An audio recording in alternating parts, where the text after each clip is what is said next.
Emily Parker woke up that morning with the faint sense that something in her world had shifted during the night, though she could not explain why. And as she walked through the quiet Vermont home she shared with her husband Mark and her 16-year-old stepson Liam, she tried to shake off the strange heaviness inside her chest because mornings were usually her favorite, the gentle routines of wiping counters and opening curtains giving her a peaceful rhythm that helped her feel grounded. But today that peace felt thin, as if it could tear with the smallest touch. Yet she continued moving from room to room with determination because that was who she was, someone who believed in holding families together with patience and kindness, and someone who believed that love, real love, was worth the effort, even when it felt exhausting. And she hoped quietly that Mark still believed in that too because he had been leaving for more business trips than usual, always rushing, always distracted. And though Emily tried not to imagine the worst, her heart had become a restless place, full of questions she didn't dare speak aloud, especially not to Liam, who had been quieter lately, spending more time in his room,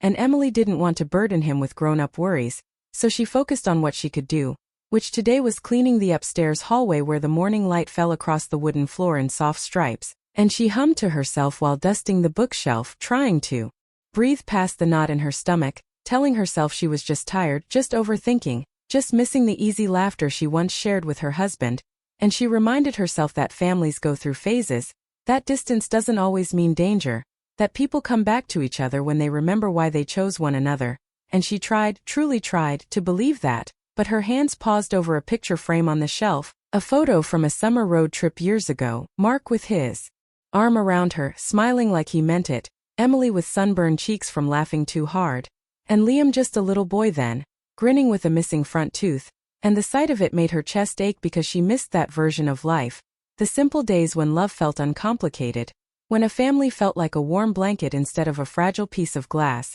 and as she stared at the photo, she wondered when exactly everything had begun to change, then shook her head and set the picture back down, telling herself not to fall into sadness this early in the day. So she reached for her cleaning cloth again and brushed it across the top of the shelf just as a soft sound drifted from down the hall, a hesitant knock followed by her name spoken in a tone she did not hear often from Liam, a tone that was small, almost nervous, and she froze for a moment, her heart rising in instinctive concern because Liam rarely asked for anything, especially not with that kind of tremble in his voice, so she put the cloth aside and walked quickly toward his room, wondering if he felt sick or needed help with something important, and when she pushed the door slightly open, she saw him sitting on the edge of his bed with his shoulders drawn tight, his hands clasped together as if he were holding something fragile inside himself, and the sight made her soften instantly because she cared for him deeply, more than she ever expected to, more than she ever admitted aloud, and she stepped quietly into the room and asked if he was okay, and Liam lifted his eyes toward her with a look that sent a sharp worry through her chest because it wasn't the look of a boy who had a small problem, it was the look of someone carrying something heavy, something that had been bothering him long enough to wear down the light in his face, and he opened his mouth as if he were about to speak but then stopped, swallowing hard instead, and Emily sat down beside him, feeling her heartbeat quicken, because she sensed something important was coming, something that might explain the strange heaviness that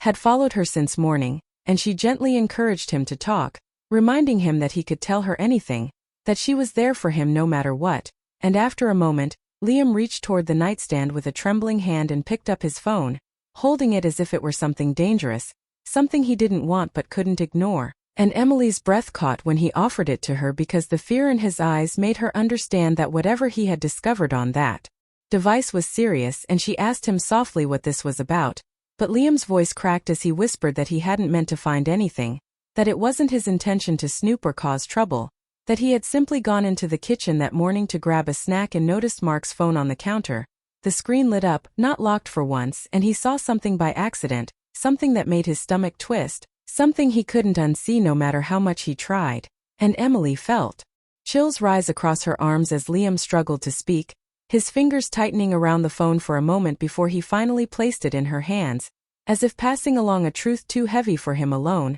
and Emily stared at the device, her heartbeat pounding in her ears, every instinct inside her begging her to brace herself before looking, because she already sensed, deep in her bones, that this was the moment she had been unconsciously fearing for months, long before she ever admitted it to herself, long before she noticed the late-night messages Mark brushed off, The business trips with no clear details, the way he avoided eye contact when coming home, and she wondered briefly if she should refuse the phone, if she should protect herself from the pain she felt rushing toward her. But the look on Liam's face told her it was too late to step back, that the truth was already part of their lives whether she wanted it or not, and she held the phone carefully, as if it might burn her. While Liam whispered again, almost apologizing, saying he didn't want to hurt her, that he didn't know what else to do, that he felt awful even telling her, and his voice shook so much that Emily's protective instinct overpowered her fear, making her wrap her arm around his shoulders and tell him gently that he had done nothing wrong, that honesty is never wrong, especially when someone is hurting, and she promised him with quiet conviction that she'd rather know a painful truth than lie. Inside a beautiful lie, even though her own voice trembled slightly as she said it, and she took a slow breath before finally glancing at the illuminated screen, seeing the name at the top of the message thread. A name she did not recognize, a woman's name, and although she didn't open the messages yet, her heart already knew she was about to uncover something that would shake the foundation of everything she believed about her marriage, and for a moment time seemed to slow down, freezing her. In the doorway between the life she thought she had and the truth waiting just one tap away, while Liam watched her with a mixture of guilt and worry, and Emily realized that no matter what she discovered, this moment was already changing her, already changing them, already reshaping the future she had imagined, and as she held the phone, she felt the weight of it in her hands like a symbol of everything she was about to lose or fight for, everything she needed to face with courage she wasn't sure she had, but she also felt something else rising inside her, a quiet resolve, a steady strength she didn't know she still possessed, because she wasn't just a wife facing uncertainty, she was also a woman who had loved deeply, sacrificed quietly, and built a home with tenderness, and she deserved truth, she deserved clarity, she deserved respect. And as the morning light shifted across the room, Emily inhaled slowly, knowing that from this moment on, nothing would ever be the same for her, for Liam, or for the marriage she had been trying so hard to hold together. Liam sat beside Emily in silence as she finally opened the message thread on Mark's phone, and the moment her eyes moved across the screen, she felt a sharp, cold shock rush through her body, the kind that steals breath before the mind can catch up. Because the words written there were not the words of a business partner or a casual friend, they were the words of someone who shared secrets with Mark, someone he trusted enough to speak to late at night, someone he missed, someone he promised to see soon, and Emily felt her chest tighten so hard she had to steady herself with one hand against the bed, trying not to let the wave of pain swallow her completely, but the messages kept unfolding, lines of affection, inside jokes, travel plans, hints of private conversations she had never heard of, and hints that they had been seeing each other longer than she wanted to imagine, and though nothing she saw was explicit, every word carried a betrayal that hurt just as deeply, because the emotion behind them was unmistakable, and she realized with a slow, heavy dread that the distance she had sensed for months wasn't her imagination or insecurity. It was real, it had roots, and those roots were right here on this screen, blooming into a truth she had never asked for, and she felt her hands shake as she scrolled, forcing herself to understand what she had been living beside without knowing, while Liam watched her with wide, fearful eyes, as if he expected her to break at any second, and though her heart felt fragile, she kept breathing, because she knew she had to stay steady for him. He was only 16, caught between loyalty and honesty, trying to protect her even as he struggled to protect himself from the shattering truth about his father, and Emily felt a sudden wave of protectiveness rise inside her, stronger than the heartbreak, something primal, something fierce, because Liam didn't deserve this kind of confusion, didn't deserve the burden of holding a secret that wasn't his, didn't deserve to feel responsible for the damage Mark had caused, and she set the phone down for a moment and looked at him, really looked, seeing the guilt tugging at his expression, the worry twisting in his shoulders, the fear that she might be angry with him, and she reached for his hand, telling him softly that none of this was his fault, that she was grateful he came to her, that she was proud of him for choosing honesty even when it hurt, and Liam blinked quickly, nodding, his voice barely above a whisper as he admitted he had been scared for days, unsure whether to tell her, unsure what the right thing was, because he had seen Mark acting strange too, disappearing into the garage for phone calls, leaving the house more often, returning late with excuses that didn't feel like the truth, and Liam said he didn't want to believe anything bad. He didn't want to think his father could hurt someone like Emily, because she had been the one steady thing in his life, the one who helped him with homework, who made his lunches, who remembered his dentist appointments, who sat by him when he was sick, who listened when he needed to talk, and the idea that Mark was lying to her made him angry in a way he didn't know how to handle, and Emily felt tears rising, not because of Mark but because of Liam, because in this moment she realized how much this boy had grown, how deeply he cared, how much he saw, even when the adults around him tried to hide things, and she gently brushed his hair back from his forehead, telling him again that she wasn't upset with him, that she trusted him, that he had done the right thing by showing her, and then slowly she picked up the phone again, needing to see how far this had gone, needing to understand what she was facing before Mark returned from his so-called business trip, and as she scrolled farther back, she saw messages stretching weeks, then months, conversations happening while she cooked dinner, downstairs while she folded laundry, while she waited for him to come home, and the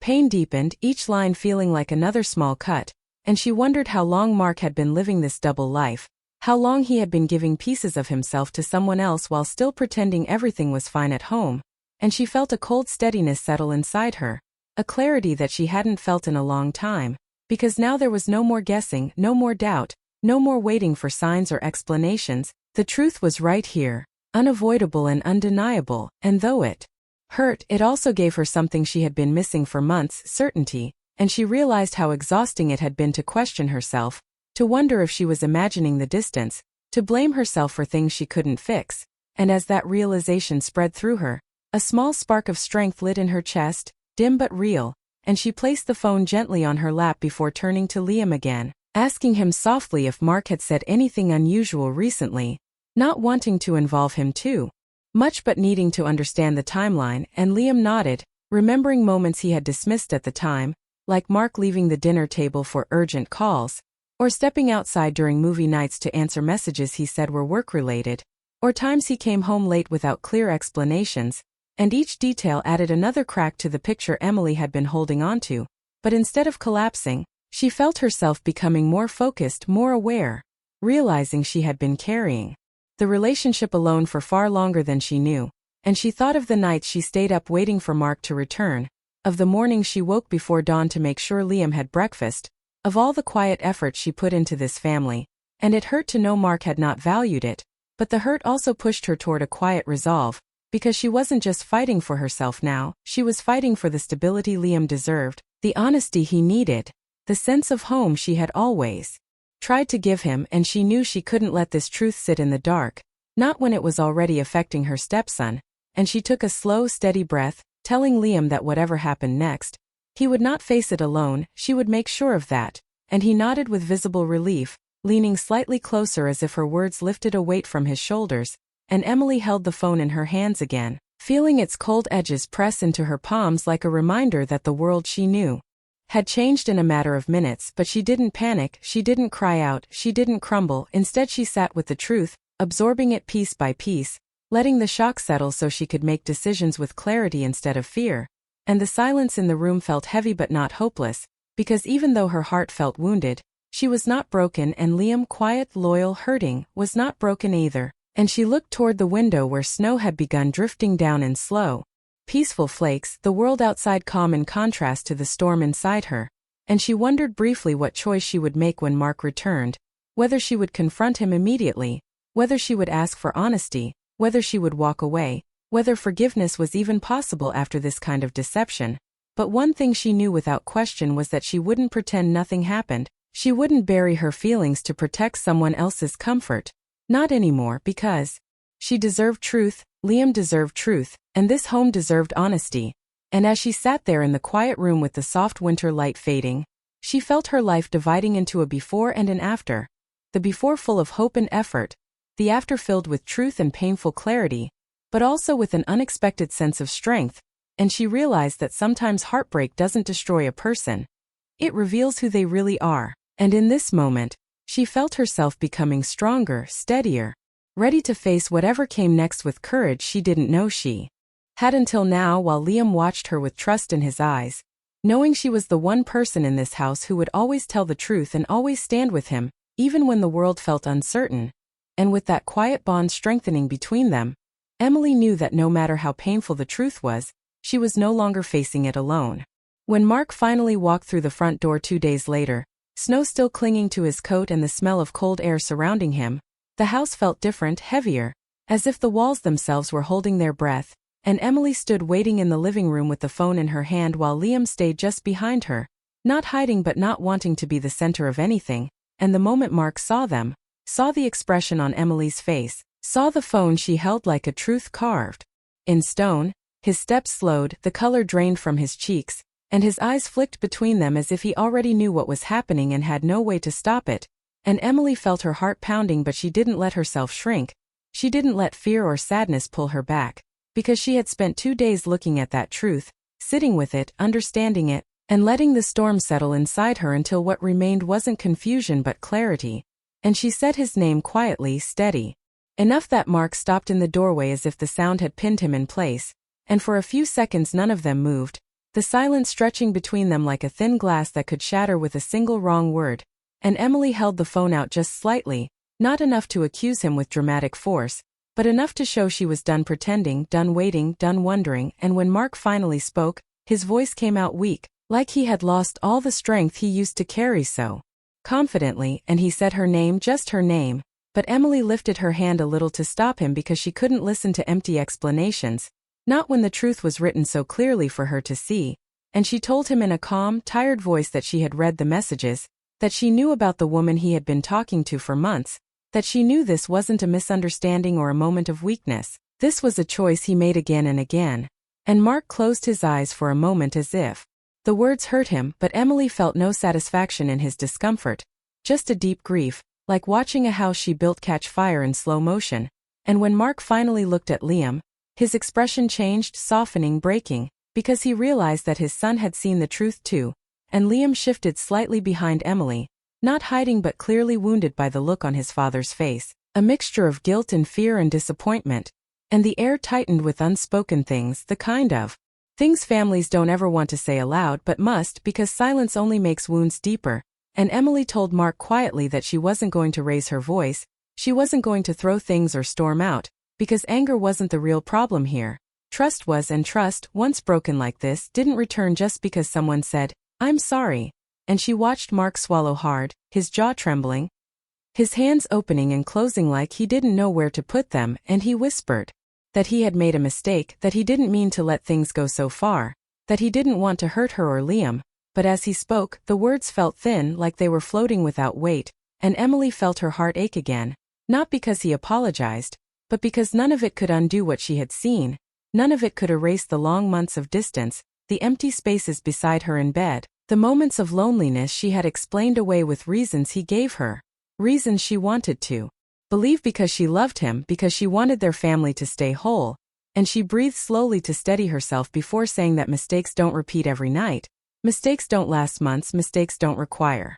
secret calls at midnight or hidden messages during dinners or lies told with a straight face, and Mark winced as if each word struck him harder than the last, but Emily didn't continue out of cruelty. She continued because the truth needed to exist in the air, spoken plainly, not whispered in the dark, and then she stepped slightly to the side, not aggressively, not dramatically, but firmly enough that Mark could see Liam standing behind her, standing with a mix of sadness and strength, and she told Mark that he hadn't only betrayed her,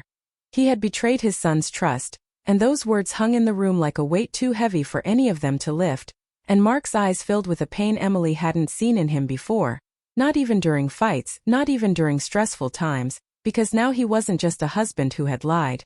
He was a father who had disappointed the one person who looked up to him, and Liam looked at him quietly, not yelling, not accusing, just watching with the eyes of someone who had lost something important, something steady, and that look seemed to break Mark more than anything else, because he took a small step forward but then stopped, realizing he had no right to move closer when the truth still stood between them, and Emily felt a wave of sadness sweep over her again, because no matter how angry she could have been, she still remembered the years when things were good, the years when he held her with sincerity, when they raised Liam together with teamwork and laughter, but those memories felt distant now, as if they belonged to people who no longer existed, and she took a deep breath, steadying her voice as she said that she needed space, that she couldn't continue pretending, that she needed time to think, to breathe, to decide what her life would look like now, and she said it not as a threat but as a truth she owed to herself, and the moment she said it, Something subtle shifted inside her. Not relief exactly, but a kind of emotional exhale, like she was finally stepping off the roller coaster she had been trapped on for months. And Mark lowered his head, nodding slowly, knowing he had no right to argue, no right to demand forgiveness, no right to ask her to pretend everything was fine. And he whispered again that he was sorry, but Emily didn't answer this time, not because she didn't hear him, but because an apology wasn't a solution, and she could not comfort him when she was still trying to hold herself together. And the silence that followed was deep, stretching through the room like a quiet storm, and Emily turned slightly, looking at Liam, who looked back with trust and worry and quiet bravery, and she gave him a small nod, a signal that she was okay enough, that he didn't have to be afraid for her, and together they moved toward the stairs, leaving Mark standing in the doorway with snow melting at his feet, the cold air drifting in behind him, and Emily walked up the steps slowly, her hand brushing the same wooden railing she had dusted the day this entire truth came crashing into her life, and she felt the full weight of everything she was leaving behind. Not the marriage itself, not yet, but the illusion, the hope she had been clinging to even as it slipped through her fingers. And when she reached the top of the stairs, she looked back once, seeing Mark still frozen in the doorway, still holding the weight of what he had done, still realizing too late the depth of the damage. And she turned away again, walking toward her bedroom with a clarity she didn't expect, because even though her heart was hurting, she knew she was stepping into a new chapter, one built on honesty, even if that honesty was painful. And as she reached for her small overnight bag, she felt Liam beside her, offering help without words, and she understood in that moment that families don't always break when the truth comes out. Sometimes they reshape. Sometimes they grow new strengths in the cracks. Sometimes they begin again with honesty they should have had all along. And though Emily didn't know exactly what the future held, whether she would stay, whether she would leave, whether trust could ever be rebuilt, she knew one thing with certainty. She would no longer let herself be the last to know the truth, she would no longer carry the weight alone, and as she zipped her bag and took Liam's hand, she felt the smallest flicker of hope, not for the marriage, not yet, but for herself, for her ability to rise, to heal, to choose better paths, and for the quiet, loyal bond between her and the boy who had trusted her enough to tell her the truth when no one else would.